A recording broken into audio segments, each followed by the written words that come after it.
The day of the 10th annual elite recruitment drive had arrived, and every student at Lithium Mine Middle School was packed into the gymnasium, anxiously waiting for the elites to show up with a serum that would change their lives forever. These elites, born from a mystical serum, were the idols of the Golden Dragon Nation superhumans, almost legendary, who protected the country from magical beasts and hostile forces.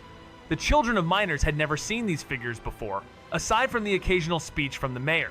And though they weren't the famous stars they had dreamed of, these military elites still embodied the nation's greatest strength. Today was the day they would take the Mana Awakening Serum, the Divine Serum, and see if they were worthy of joining the ranks of the elite defenders of the Nationer if they would remain in the same lifeless mining town forever. Carl, a miner's son, was waiting for the nurse to administer the injection. The pain would come, but he could only hope that his results would take him far from this place. As the nurse approached with the syringe, Carl felt the needle stab into his arm, but this was no ordinary pain. It felt as though his body was being torn apart. His breath hitched. The world went black, and he feared that he was one of the rare, unlucky few who wouldn't survive the serum's wrath. But then the agony subsided, and when Carl opened his eyes, the nurse, with her glowing crimson eyes, was smiling at him. She leaned in with a soft voice. "Zero casualties. That's always a good sign." As Carl took in his surroundings, the reality of the situation hit him hard. This wasn't just an ordinary day. Something extraordinary had begun. Carl's eyes flickered in confusion as the world blurred around him. The military woman, unbothered by his distress, injected a glowing serum into a young girl, knocking her unconscious before she slowly regained composure. Carl's hands, once scarred from years of mining, were now marked by 3 strange claw-like symbols, growing more vivid with every passing moment. His confusion deepened as soldiers flooded the room and the officer behind the podium announced the results. Some children were chosen for their newfound powers, while others would return to their usual lives. Carl's head pounded as panic set in. He hadn't felt like a hero, not with his body racked with pain and weakness. But when a soldier reassured him, offering to carry him, Carl found himself whisked away to a private train car where he soon fell into an exhausted sleep. Upon waking, he found a stack of papers waiting for him, with a book titled, "So, You've Awakened Your Powers" on top. At 14, Carl was just beginning to grow into his powers, still struggling to fit in with his peers. But now, as a chosen one, he would have to navigate a world full of magical beasts, hidden truths, and the harsh realities of his new life. With the divine serum now coursing through his veins, Carl's destiny was about to take a drastic turn. He cracked open the textbook, eager to discover what awaited him. Inside, the text welcomed him to a world of power, explaining that only a select few had the right bloodline to harness the awakening serum. But there was more to it than just a simple injection. The serum would unlock latent abilities, and the first step was to use the skills connected to his unique class. Carl skimmed the pages, finding marks for elements like fire, ice, and blades nothing resembling his claw mark. His confusion deepened as he read the assignment, which detailed things like strength, activation times, and energy usage. Yet, his powers remained a mystery. He couldn't make sense of the claw marks. Was he supposed to become a monster's punching bag? He didn't know, and after hours of trying to decipher the truth, he decided it was time to seek answers from the soldiers aboard the train. Meanwhile, the guards were making rounds, checking on those who had awakened their powers. Most of them were still dormant, but Carl was already on the radar. His room, 12A, had shown signs of activity, and the guards were curious if his skills had manifested. The uncertainty and tension in the air built as Carl's journey into the unknown continued. The general furrowed his brows. "Anything yet?" "Nothing, sir. He has a non-standard class marking 3 claw marks," the guard replied.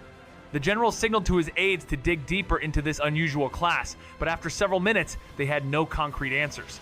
Similar markings popped up, but nothing that matched exactly. "Well, if that's the case, he'll have to awaken on his own. I just hope the boy's got good luck, or thick skin. If he walks into the academy with a blank slate, he'll be in trouble," he muttered. Students occasionally struggled to awaken their powers, despite following the instructions to the letter.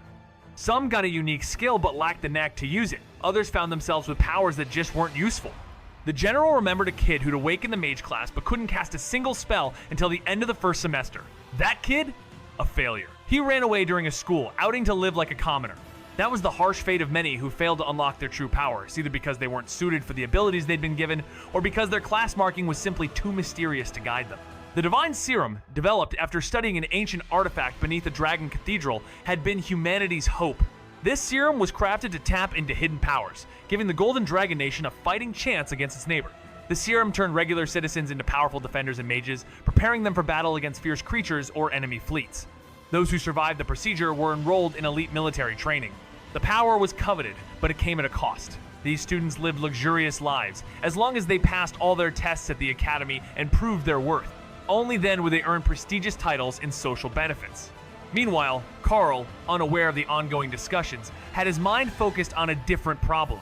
As the observers speculated about his lack of progress, he was quietly preparing to ask a guard for help. "Excuse me, sir, my skill marking doesn't seem to be in the book. Is there a missing page?" As the uniformed guard walked past again, Carl asked, "Not in the book, huh?" The guard's voice was low and serious. "Tough luck, son. The book only covers the basics, the common marks most students get. But there are other, rarer ones. The injections are a divine mystery, sometimes giving powers nobody expects. The best advice I can give is to try everything. Whatever feels right, probably is. If you're lucky, those powers might wake up before you get to the academy. Trust me, you want them awakened before you get there. The elite students care a lot about power rankings, and if you don't have yours, you'll start at the bottom." Carl pressed further. "But have you seen a marking like this?" With a slow roll of his sleeve, the guard revealed a bear paw, a druid mark. "It's like mine," he said. "Try focusing on animals or unarmed combat. Can't connect with nature on a busy train, but open a window for some fresh air if you need it. That's what I did. My powers didn't awaken until I touched the trees near the academy gates." Carl nodded. "Thanks," as the guard walked off, leaving him with a hint of hope and a new direction. Later, Carl flopped onto his bed, staring out the window. The claw marks on his hand had to mean something animal-related. No human left marks like this. He focused, trying to form claws on his hands, but nothing happened. "Claw!" he shouted, frustrated. "This isn't working." How did the other classes activate their skills? Meanwhile, the supervisors in the main car watched, stifling laughter at his antics. Carl's world was never going to be normal, not after that strange marking on his skin, something a spellcaster would never have. He'd always been the last to catch up, the last in line for any growth, and now, with a sword in his hand and a strange mission in his mind, things weren't looking any easier. There were weird weapons under his bed, a mix of the common and the utterly bizarre, but none of it felt like his path. That was until a voice, not heard but felt, gave him instructions. A pet? How was he supposed to record a pet? What kind of world was this, where snow globes could light up and whisper commands? The beast-taming skill was like nothing he'd expected. With every swing of the sword, every awkward choice of tools, Carl could feel it, the power waiting to awaken inside him. What was the point of all this, if he couldn't even understand his own magic? But when he finally made the connection, when he started trying to call forth a creature, that was the moment he knew it was just the beginning.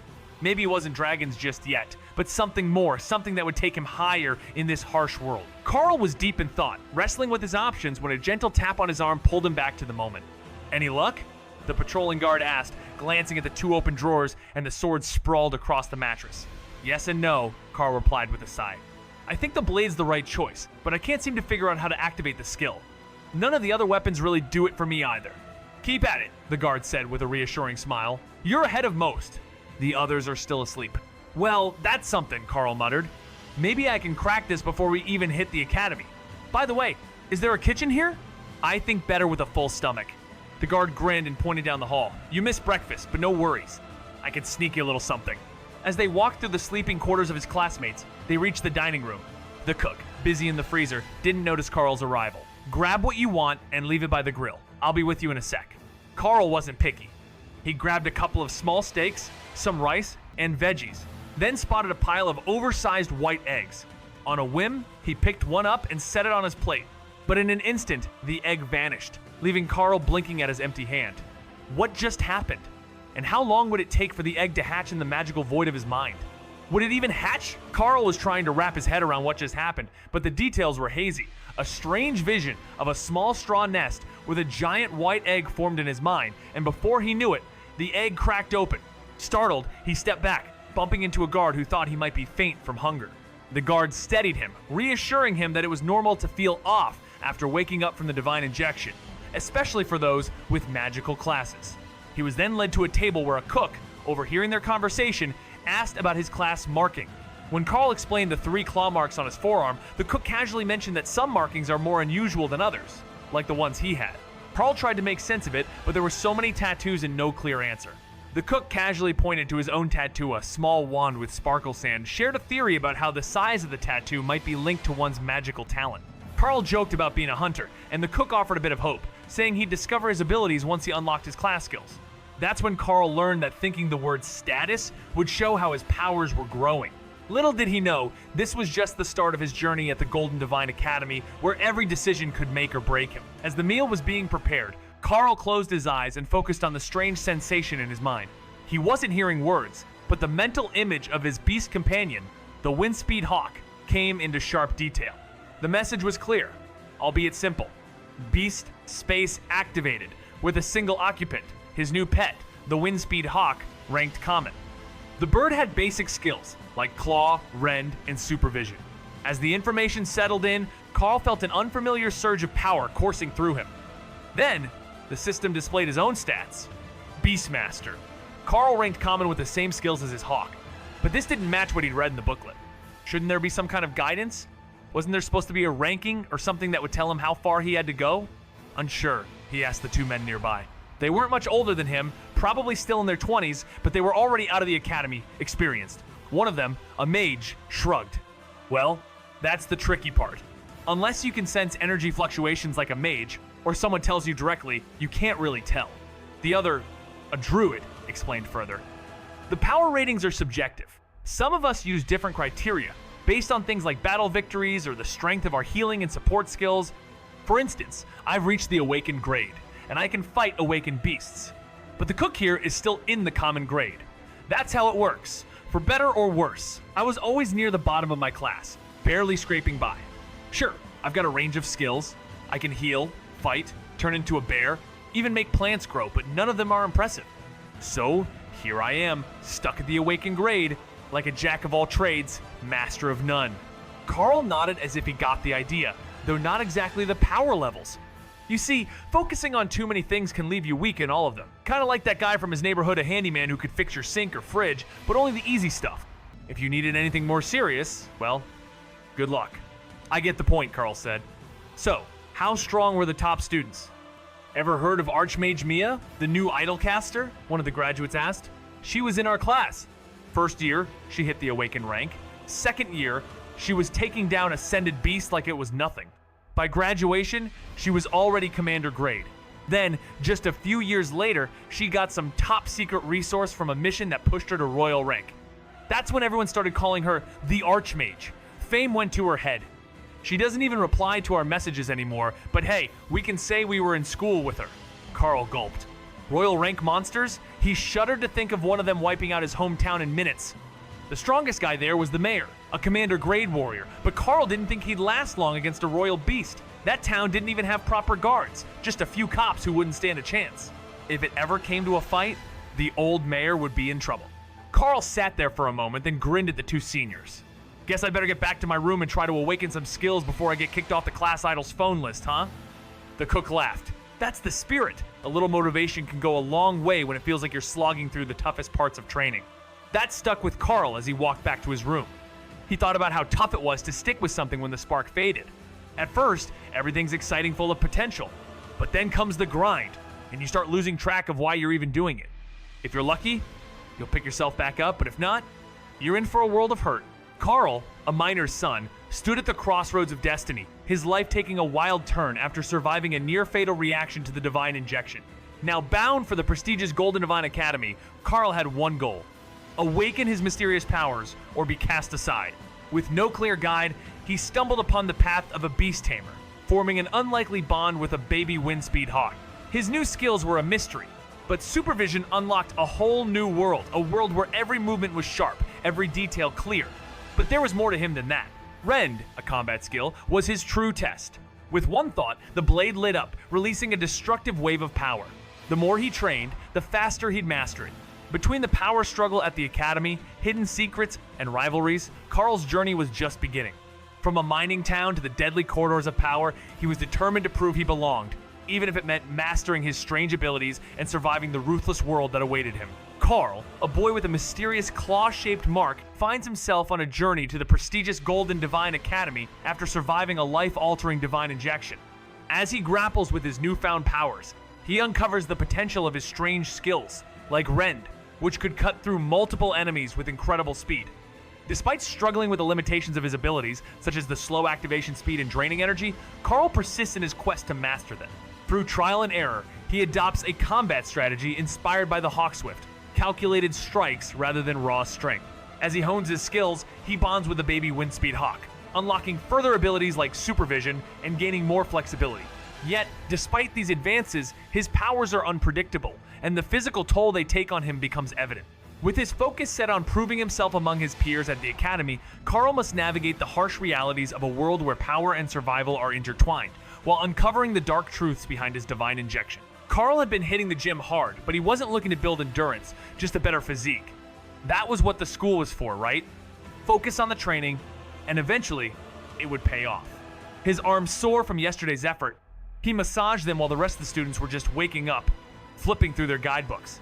Sure, it wasn't a huge head start, but Carl had already committed to becoming the first of the awakened elite.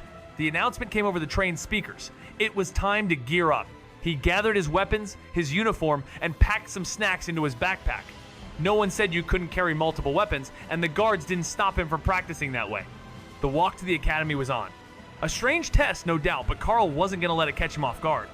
The train pulled up about a kilometer from the academy, dropping them off in a field with hedgerows.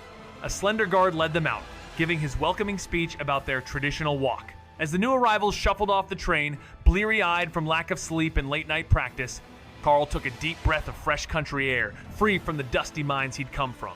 The Academy's presence tingled in his bones, something powerful and magical about it. The other students trickled off the train, still groggy, but the harsh sun overhead meant nobody was going to get much more sleep. The guard warned them about the grasslands. They weren't as empty as they seemed. Carl scanned the area with his supervision and spotted earth rats, magical beasts with some nasty tricks. It wasn't much to worry about yet, but in numbers, they could be a problem. This was just the beginning. In this twisted little game of survival, Carl finds himself on the battlefield, armed with nothing but a mysterious magical class and his baby Windspeed Hawk. As the earth mice, eager for food, start launching rocks at him, it quickly becomes clear that he's not in a normal schoolyard. A flick of his fingers, and the mice drop like flies, leaving Carl with little more than his growing confidence and a pissed-off Hawk. When a dark-haired mage complains about her magic's limitations, Carl doesn't hesitate to offer a solution: just stay behind me. As the students group up, each trying to deal with the ever-present threat of the mice and the pressures of a military school, Carl's early misadventures reveal his true potential: resourceful, gritty, and ready to carve his own path in a world full of unexpected dangers. It's not the grand start he'd hoped for, but in the end, it's enough to make a difference. In a world where strength is determined by supernatural power, Carl, a miner's son, stands out. After surviving a near-fatal reaction to a mysterious divine injection, he gains a unique ability marked by claw scars. Along with his new skills, he embarks on a journey to the prestigious Golden Divine Academy, where failure means being discarded. But Carl isn't just any student. They forms a bond with a baby Windspeed Hawk, unlocking his powers slowly and steadily. As he navigates the perils of magical beasts, ancient bloodlines, and hidden secrets, he rises through the ranks, building a team and gaining mastery over his skills. But in a world where trust is fragile, will Carl's strange new identity help him conquer the Academy's harsh trials? Or will his journey be cut short before he can truly unlock his potential? The story's blend of mystery, action, and character growth will keep you on the edge of your seat. Carl's eyes scanned the field, assessing the situation as his team trekked onward, dodging earth mice and whatever else the seniors had cooked up. His defensive skills, linked to a shield, were useless. She had no talent with it. But when he swung a two-handed sword, no problem. He could keep that skill active all day, though it didn't help when rocks came flying his way. The team, consisting of a strong axe wielder, a durable swordsman, a mage, and Carl with his claws, wasn't exactly struggling yet. But the seniors' challenges were more like pranks, and Carl knew the next phase would bring something worse. The mage suggested a shortcut through the trees, but Carl shot at down iron tusk boars lurked there.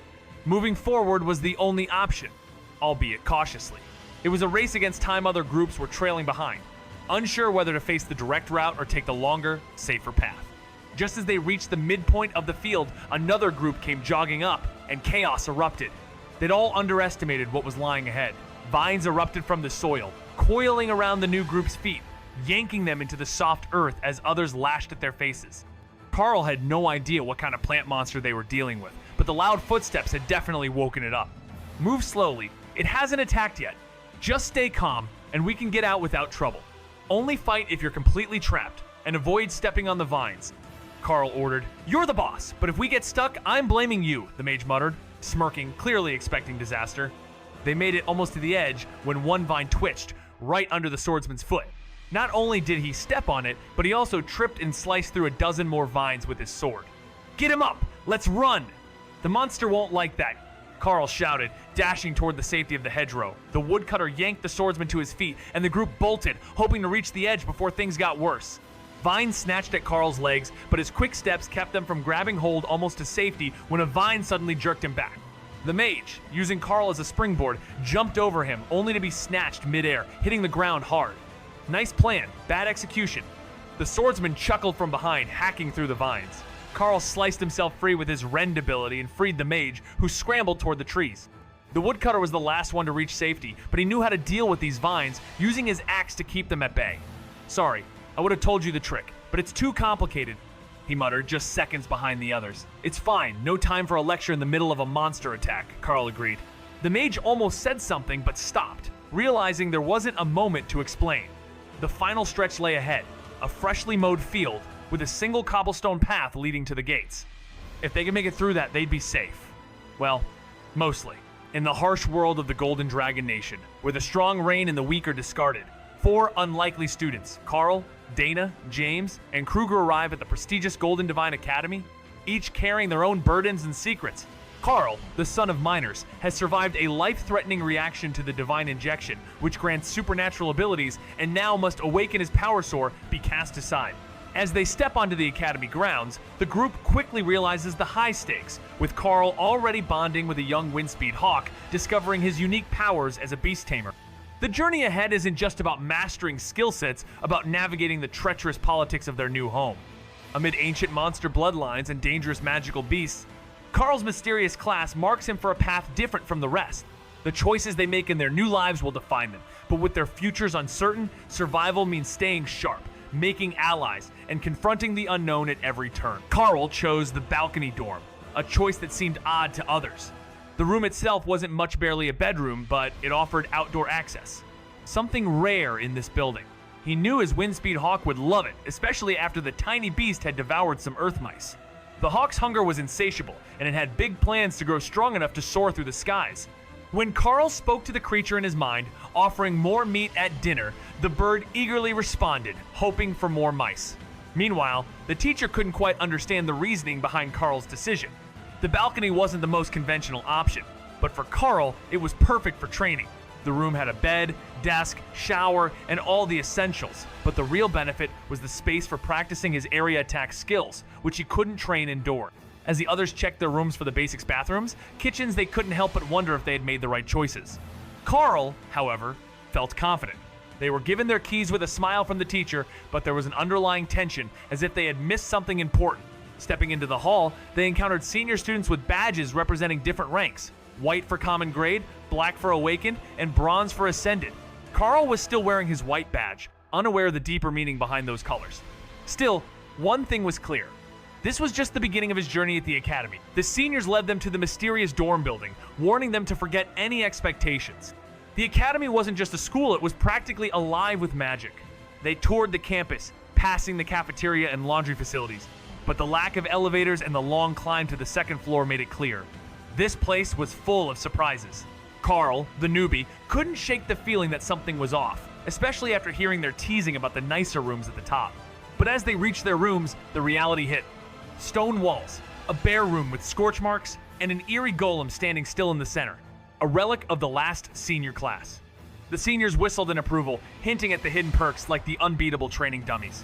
It was a tough start, but for Carl, it was just the beginning of a far more complex journey in this bizarre academy where magic, mystery, and survival all collide. The student with the black badge laughed. Carl shot them a skeptical look. "So, is this how the students left things? Or is there some kind of system to all this?" The others just smirked and shrugged. "How about we let the others get settled and check out where you and the mage are staying?" Dana sighed, pointing down the hallway. "If I remember the map, it's that way. Room 17, the long training one." The student with the bronze badge nodded, impressed. "I'm also a mage, so I picked the same room on my floor." "Let's see what you've got."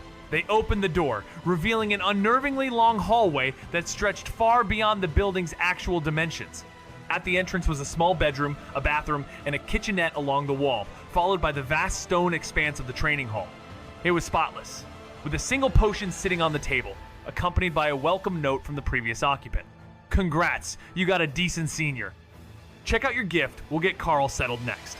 The balcony room was just around the corner, nearly missed by Carl at first. The supply closet was right next to his room, so the doors were narrow and close together, but the older students knew the difference. Here we go.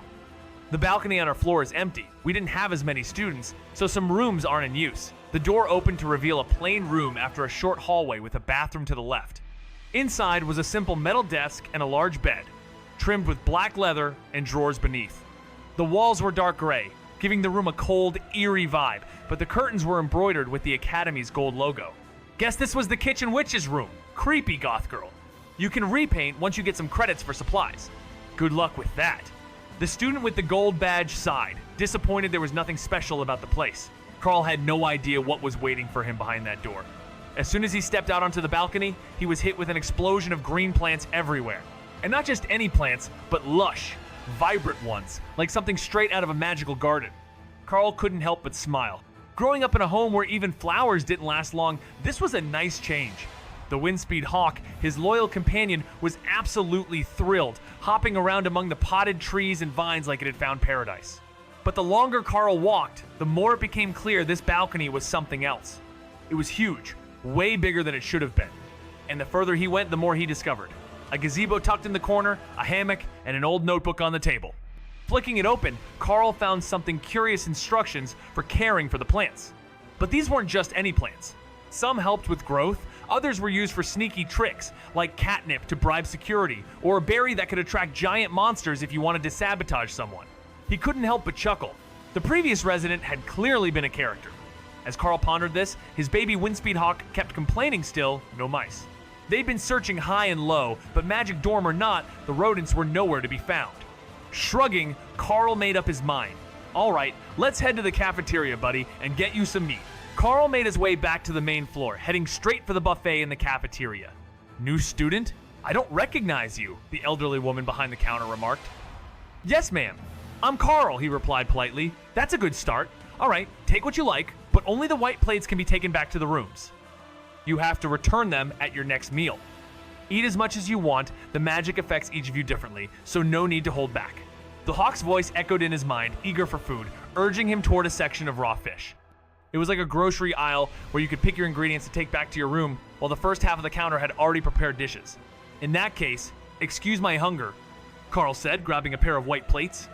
He piled them high pasta and meatballs and cream sauce, roasted pork, some sort of vegetable that radiated energy, and a whole plate of raw meat for the hawk. Now that's an interesting plate, the woman commented, but if you have a kitchen in your room, you can cook it however you like. Just ask the cook if you want it prepared a certain way. Thanks, I'll keep that in mind, Carl said, heading back to his room as the hawk begged for food. The bird was pitifully hungry, and Carl couldn't help but think that if all baby birds were this needy, no wonder their mothers went to extreme lengths to feed them, even chewing food for them.